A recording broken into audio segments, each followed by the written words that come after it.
Bharatiya Janata party को approximately 6,000 crore के bond मिले हैं। टोटल बॉन्ड 20,000 करोड़ के हैं।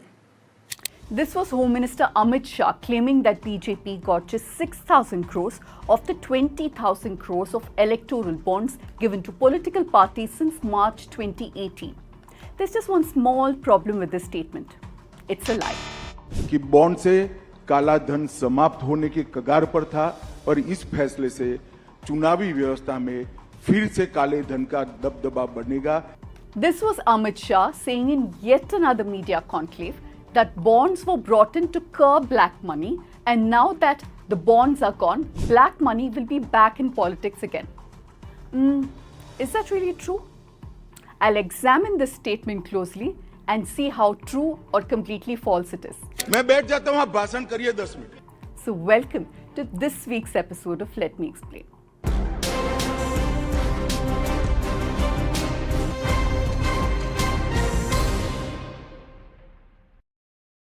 Every Friday, we come to you with a new episode of Let Me Explain, where I take a deep look at the biggest issue of the week. Now, if you want journalists like us to pose questions to those in power, become a paid TNM subscriber. You can become one by scanning the QR code on your screen. Or you'll get anchors who just smile and nod when propaganda is being peddled on their platforms. Now, let's look at electoral bond numbers. Between March 2018 and Jan 2024, a total of 16,492 crores were given in electoral bonds to 20 political parties across India. Of that, the BJP alone got 8,252 crores. It means that just one party got 50.03%, while the other 19 parties got the rest. How much did the other parties get? Let's take a look. As this chart shows, the Congress got 1,952 crores, followed by the TMC, that is the Trinamool Congress, at 1,705 crores. The BRS, which is based out of Telangana, got 1,408 crores, and the Biju Janata Dal, led by Naveen Patnaik, got 1,020 crores. The DMK from Tamil Nadu got 677 crores. But the story doesn't end here. The BJP has gotten the dominant share in all known forms of political financing between 2018 and 2023. Our team looked at the audit reports of 11 political parties and added up the numbers from all these sources: electoral bonds, electoral trusts, and other donations for 6 years between 2018 and 2023. And the numbers show that the BJP is way ahead of all other political parties in this period. Between 2018 and 2023, the BJP received 12,930 crores through electoral trusts and all other donations. The Congress came second with 2,591 crores. Among regional parties, TMC and BRS made the most. While TMC got 1,779 crores, the BRS got 1,691 crores. The BJP share of known political finance in India this way comes to about 58%. Now this is my favorite part, where Amit Shah asks, why are we making so much noise about how much money they got? Because it's proportionate.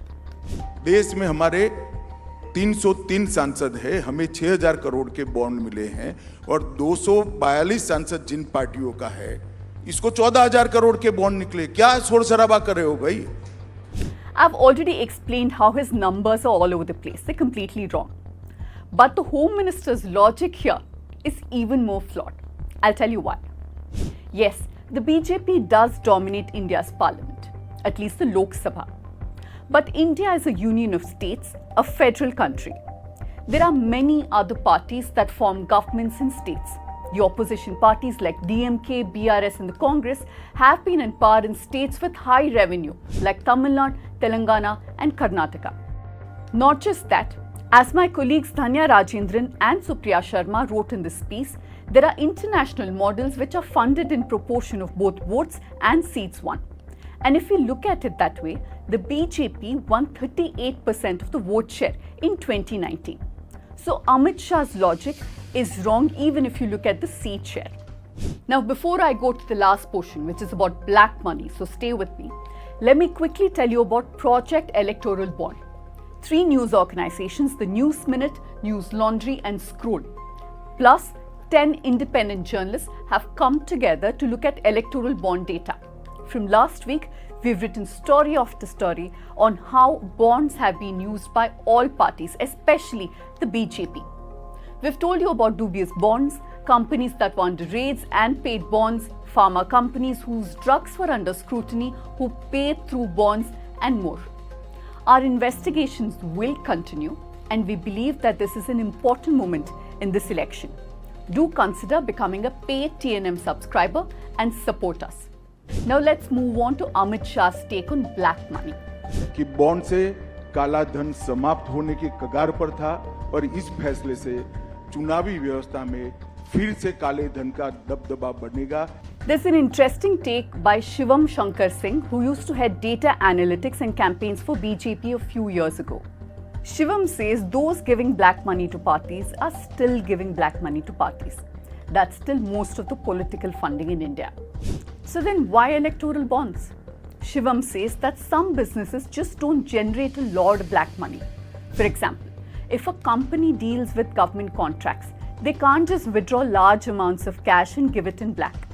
So that's why bonds were brought in, to extract money and bribes from companies that were not able to generate black money. Shivam's opinion is personal, but let's look at what the Supreme Court of India said. All contributions to political parties through cash cannot be assumed to be black money. There are other ways to curb black money. That is not the only way. Electoral bonds are not the least restrictive means to curb black money. As Nitin Sethi from Reporters Collective says, there was black money in political funding in India before electoral bonds.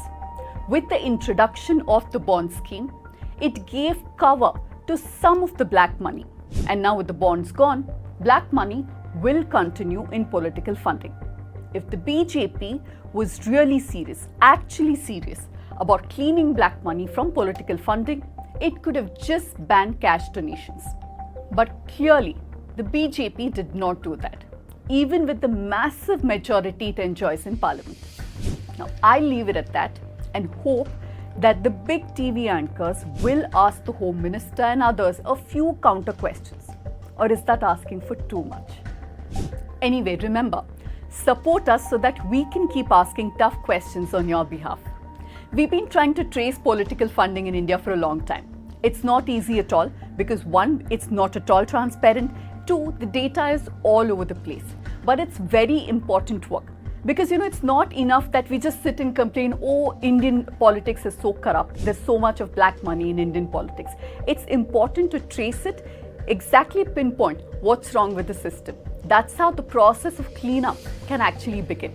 So do help us with this work. You can do that by scanning the QR code on your screen and becoming a paid TNM subscriber.